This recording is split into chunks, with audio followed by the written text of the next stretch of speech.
Welcome to this week's edition of Ask an MS Expert. I'm John Strum, and I'm the host of the Real Talk MS podcast. Each week, Real Talk MS reaches thousands of people in more than 100 countries around the world with the news that people affected by MS need to know. My wife, Jean, lived with progressive MS for 23 years, so I've had a front row seat experiencing all the ways that MS can impact a family. I'm a past member of the International Progressive MS Alliance Scientific Steering Committee. Currently, I'm a district activist leader and trustee for the National MS Society, and I chair the Society's California Government Relations Advisory Committee. The MS Society's Ask an MS Expert webcast is designed to give us a place for the MS community to connect and to connect you with MS experts who are ready to answer your questions on the topics that impact people affected by MS every day. Please feel free to post your comments and questions on Facebook, YouTube, or Twitch. MS navigators are online throughout today's program, answering questions and connecting you to resources. Most of us have learned that resolutions are much easier to make than to keep. And after just a few months, we often find ourselves settling back into the same old patterns, making the same choices that we always have. Well, today we're talking with Dr. Brooks Wingo about how we can change our behavior and stick to our goals throughout the year. Dr. Wingo is an associate professor at the University of Alabama, Birmingham in the Department of Occupational Therapy, and she's the principal investigator and director of the Health Behavior and Disability Lab. Welcome, Dr. Wingo. Thanks for being with us today. John, thanks for having me. Why do people make resolutions? And why does it seem like the start of a new year is the only time that we can decide to make changes and improvements in our lives? Yeah, that's a good question. I think we all tell ourselves we're not going to make resolutions, and then we do anyway. I think it's just the first of the year just seems like a fresh start, right? Especially through holidays, a lot of times even starting from like Halloween in October, all the way through New Year's in January. A lot of times we feel like we just eat nonstop. A lot of us might drink nonstop. Our schedules have gotten all out of whack with family and parties and whatnot. So our exercise and physical activity routine might be off, may not be sleeping well. And so as everything kind of starts to get back into a normal groove, a lot of times I think we just feel like we need a fresh start. And so what better way to do that than January 1st, right? This is the year. What are some of the common goals that people choose for themselves? A lot of people, this is the year they're going to lose that weight, right? Going to start eating healthier, going to start exercising more. Some people decide they're going to stop smoking or stop drinking quite so much, especially through January. So really a lot of health related goals. I think there's also a good number of people who probably set financial goals or kind of just life goals in general. But I think health and well-being are probably some of the most popular goals that we see set. Physical and emotional wellness tend to be things that everyone strives for. How important is overall wellness for people who are living with MS? Oh, I think it's very, very important. I think especially in the last 10 to 15 years, there's been a lot of really good new research coming to light that really shows, especially physical activity. The physical activity literature seems to be a little bit more well-developed than diet. So I look a lot at diet and its relationship with MS symptoms and outcomes. And I think diet is coming along. We're getting there with some really good data, but physical activity already has a really, really good database to suggest that, physical activity of any sort really can help with, it decreases, pain, fatigue, but it can also help with mood, cognitive function even. So physical activity, I think, is huge for MS. I mentioned this a moment ago. Resolutions are always accompanied by the very best of intentions, but after a couple of months, it can be a struggle to change behavior and keep those commitments. Why is it so difficult to stick to a new behavior over the long term? That's a great question. So I think for starters, especially when you're thinking about a resolution. So if you're thinking about the change in terms of a resolution, a lot of times it doesn't stick because it's just kind of vague. I'm going to do this year, right? This is the year I lose the weight. Unless you really sit down and think about goals and what does losing weight, let's say, for example, what does that look like? Do you want to lose 5 pounds? Do you want to lose 50 pounds, right? So kind of getting a better idea of what we want to do, and then having a really good action plan and backup plan for how we're going to get there. So I think a lot of times we are not successful in meeting our resolutions because we don't actually have a really good plan for them. The other thing to consider, though, is so many of the behaviors that we're thinking about. So again, diet, exercise, if you're thinking about smoking, things like that, these are things that our environment isn't really conducive to changing these behaviors a lot of times. So if I'm, working late, if I'm not feeling great, I just want to reach for something quick and easy to eat. And typically quick and easy does not equal healthy. It equals, a Big Mac or a Whopper a lot of times, or ice cream or something like that. So the environment and the culture that we live in really pushes, hard work, long hours, little sleep, and fast, go, go, go. It doesn't really set us up for very successful wellness as far as lots of rest, low stress, exercise, and physical activity. So I think a combination of, not being really well prepared and having a good action plan and being in an environment that's kind of working against us. That's a lot of the reasons why we see so many people by February start to fall off that resolution train. Do you have some tips that you might be able to share with us to make it easier to change old habits and adopt some new ones? Yes, lots of tips. So the biggest thing I tell people is the first step is to really know your expectations. So like I mentioned, do you want to lose 5 pounds? Do you want to lose 50 pounds? What do you want to get out of this? And also really think about why. Why do you want to do this? Why now, right? So is it just January and you just feel like you should be making a resolution? Or are you really in a frame of mind where you feel like this is going to be successful? So know what you want to get out of it and know why. And the reason these two things are so important, those are going to be your motivators, so that when you start feeling bad and you don't want to eat that healthy food, you don't want to go to the gym, these are going to be the things that you can fall back on that kind of help motivate you to get started back in to that behavior pattern. So knowing what you want to do and why, and then setting some really good goals. So oftentimes we have people work through some goal setting that we call like the SMART goal setting. So things that are very specific, measurable, attainable, but also realistic and time bound. And so as you're working through these, we have people typically set up goals. And then the third thing that's really important is to have a plan. And like I mentioned earlier, have a plan and a backup plan. So if sometimes it's really good to kind of think back in the past. Most of us have tried to change our diet at some point in the past, right? So look back on those times and say, what worked really well and what didn't work? What was it that got me off base with my previous attempts? Because that thing, whatever that thing is that gets you off track, probably is going to happen again. So if you can be aware of it and know it when it's coming up, you can plan ahead for it. So we always tell people have a plan A, plan B, plan C, especially for those things that will trip you up. When you're working on changing old habits, how important is it to have support from a family member or a friend? What can they really help with? So social support is probably one of the key factors in behavior change. So we know across the board, regardless of the behavior, people who have a good support system around that behavior change are going to be more successful changing their behaviors. So you think about, again, you're looking at something like diet or exercise, having that buddy that will go to the gym with you when you're not really feeling like going to the gym, or having that buddy that will say, I know you really want to go out for a margarita, but let's go for a walk instead. Or maybe let's do both. We can have the margarita, but only after the walk. So, things like that, social support, somebody who is either going through it with you or has been through it before, or just really knows you, to know what your triggers are for getting off track and help you kind of get back on track.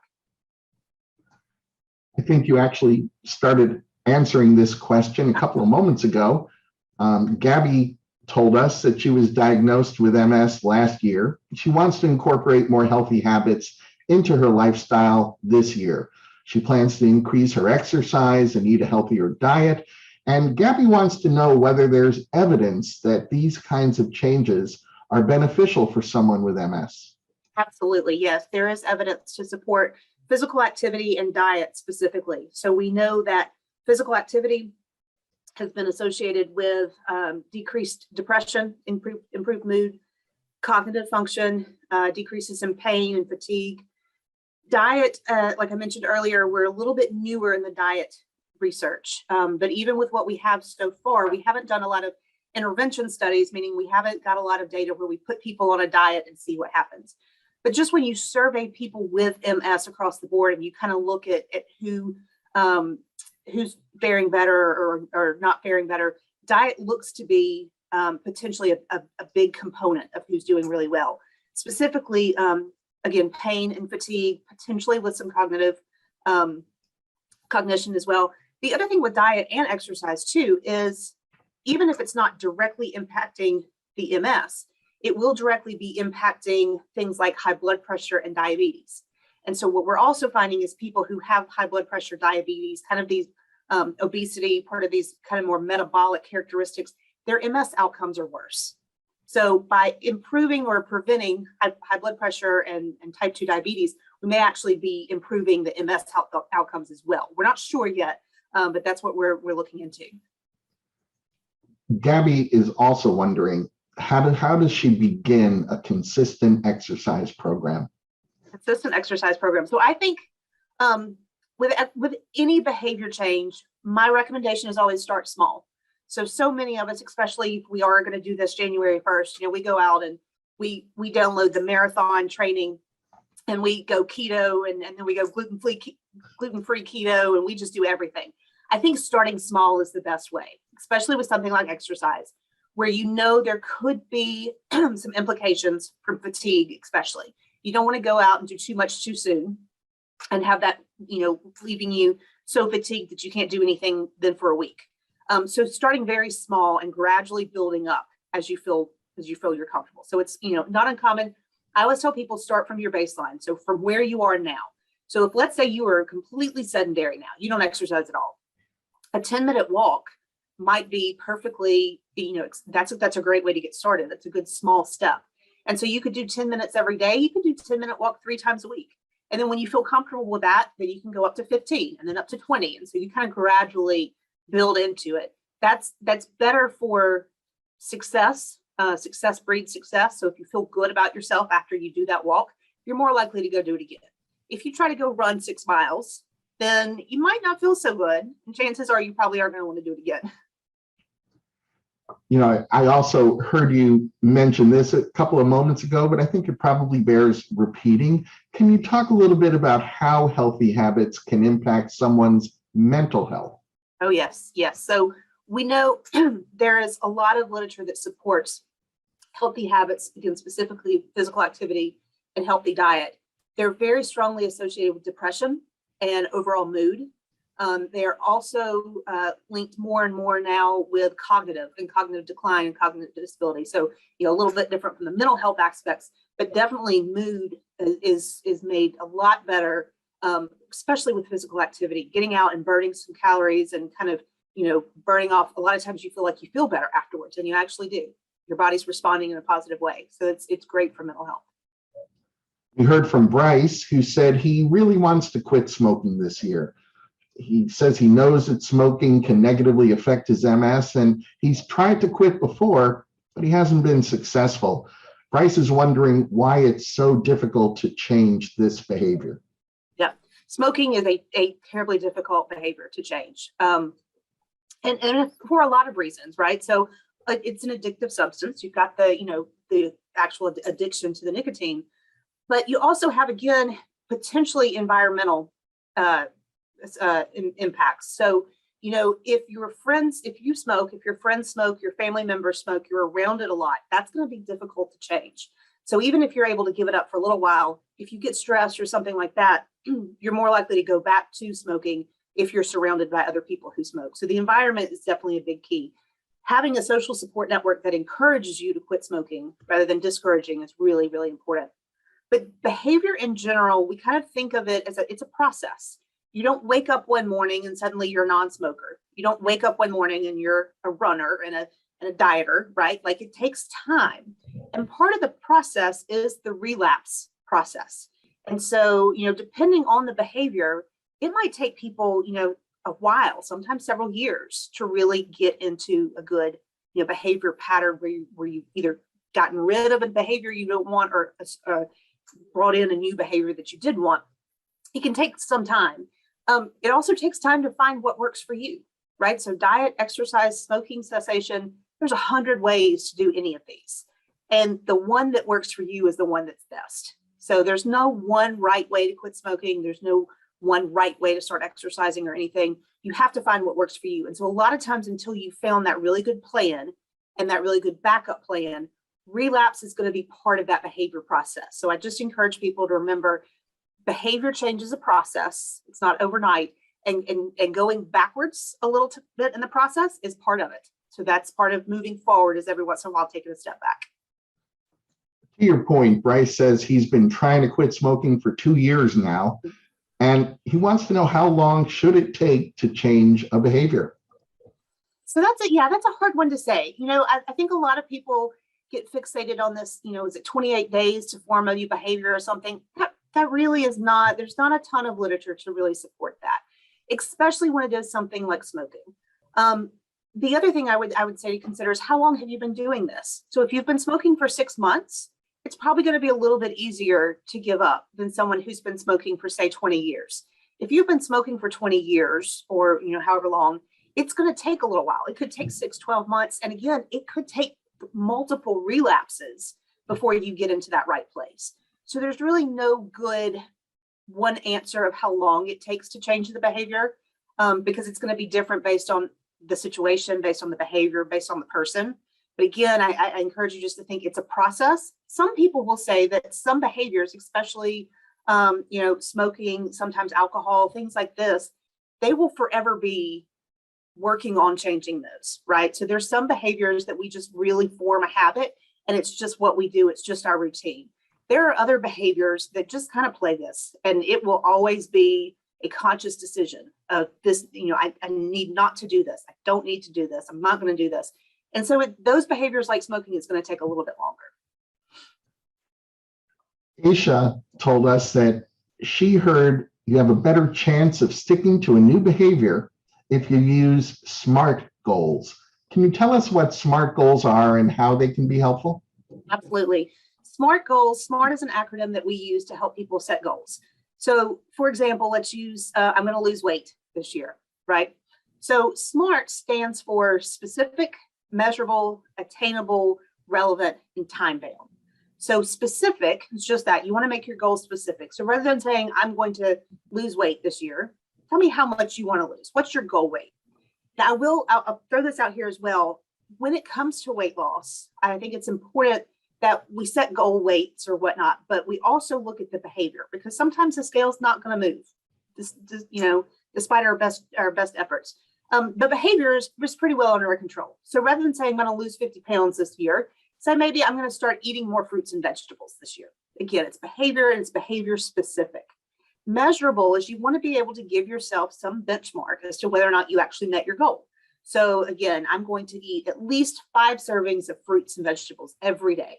That's very specific. It's very measurable. You also want to think about the A and the R as attainable and realistic or relevant. These two come to, is it physically possible for me to do this? Am I physically able to run a marathon if that's my goal?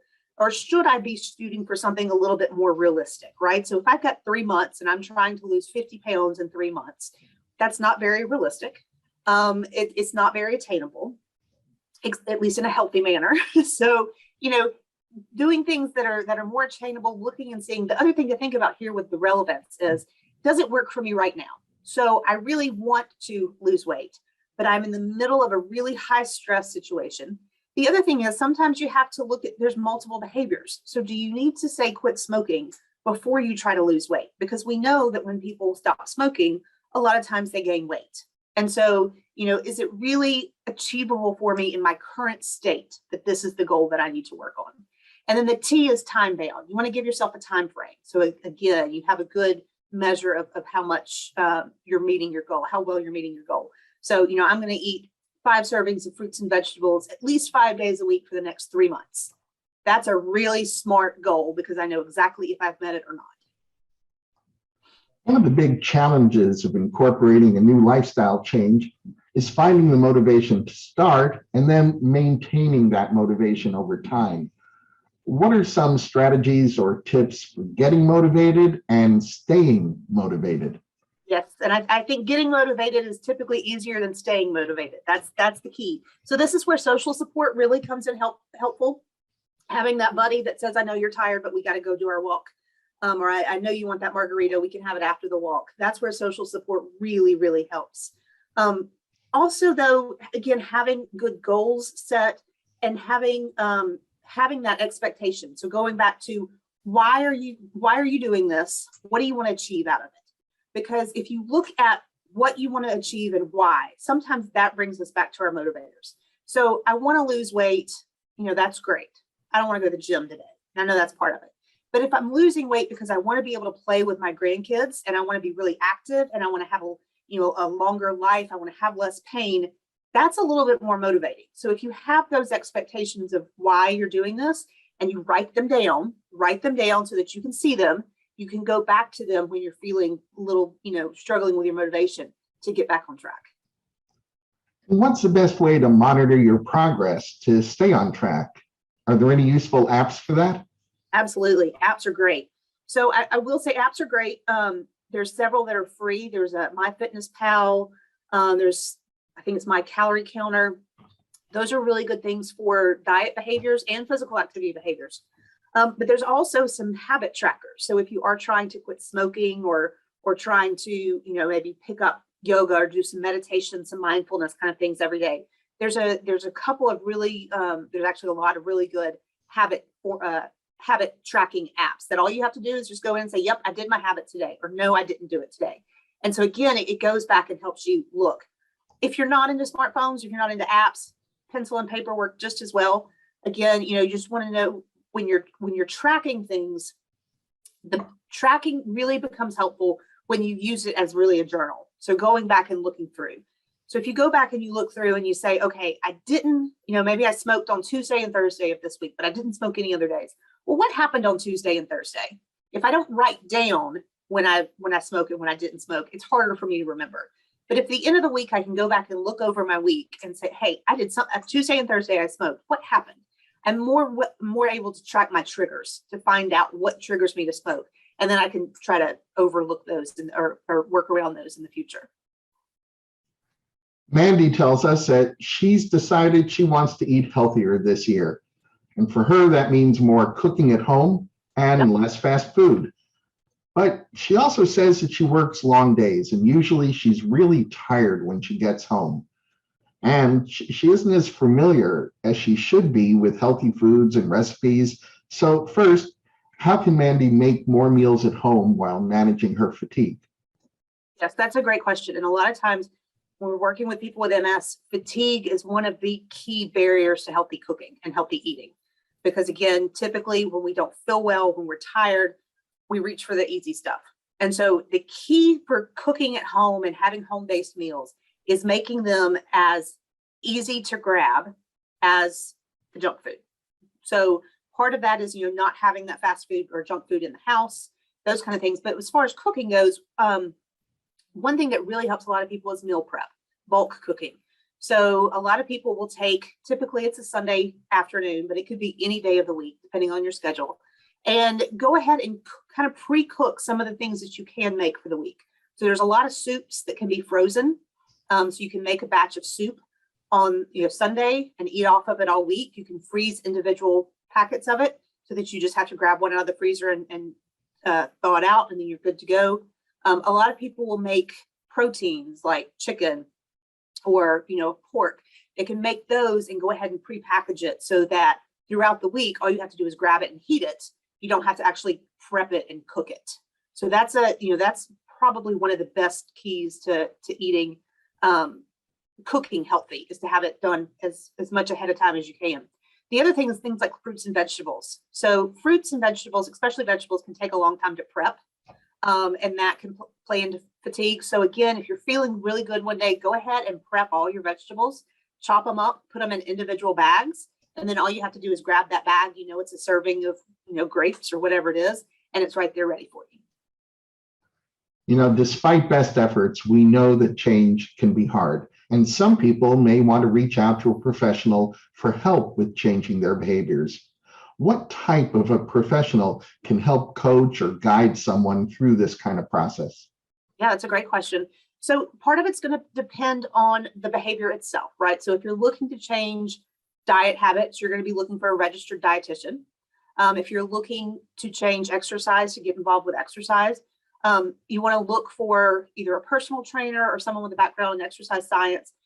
There are several personal training certificates for folks who are specifically working with people with physical disabilities. So if you've got gait impairment, or you do have problems, say, with balance or spasticity, things like that, there are personal trainers and exercise scientists out there that really focus on that. And so that's a great way of adapting an exercise program for people who have MS. If you're looking at smoking, alcohol, any kind of substance abuse, really a psychologist is typically going to be who you're going to go to. There's a lot of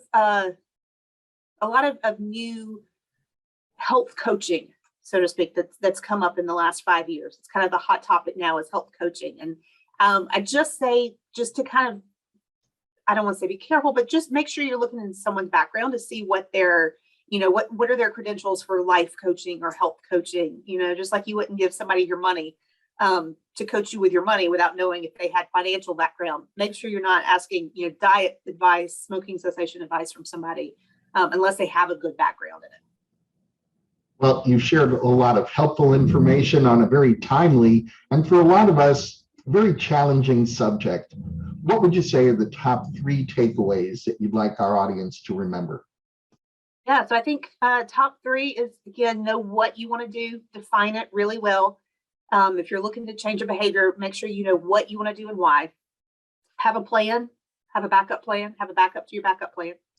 And then the third thing I would say is be flexible. So give yourself grace, have a little flexibility. Relapse is part of the process. Not meeting goals is part of the process. So behavior change is a journey, and just know that you're going to need to be flexible to really see good results. Well, I want to thank everyone who submitted questions today, and thank you for being with us today, Dr. Wingo. Thank you for having me. Before we close, I want to remind you that the National MS Society's MS Navigator team is your best partner when it comes to connecting you to the very best information and resources on living with MS.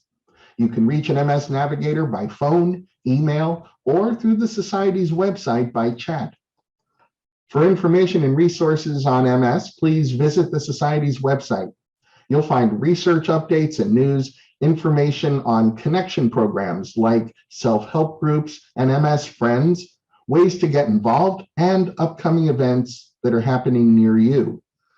Remember, you can connect with the National MS Society and others affected by MS on Facebook, Instagram, Twitter, YouTube, and LinkedIn.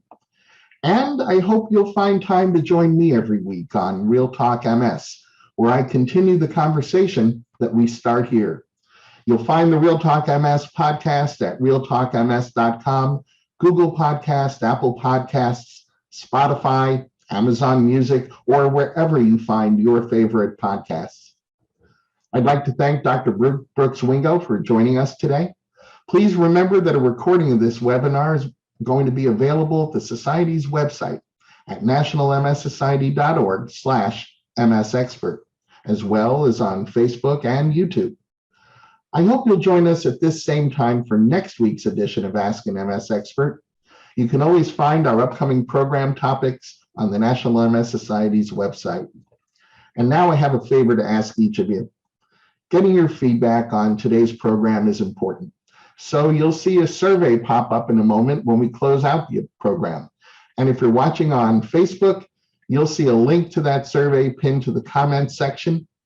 On YouTube, you'll find that link in the program description. Completing the survey makes a real difference. The information you provide helps us continuously improve, and it helps shape future programs. The survey takes just 1 minute, so I hope you'll take a minute to fill it out. On behalf of Dr. Brooks Wingo and the National MS Society, I want to thank you once again for joining us. Please stay safe and make healthy choices.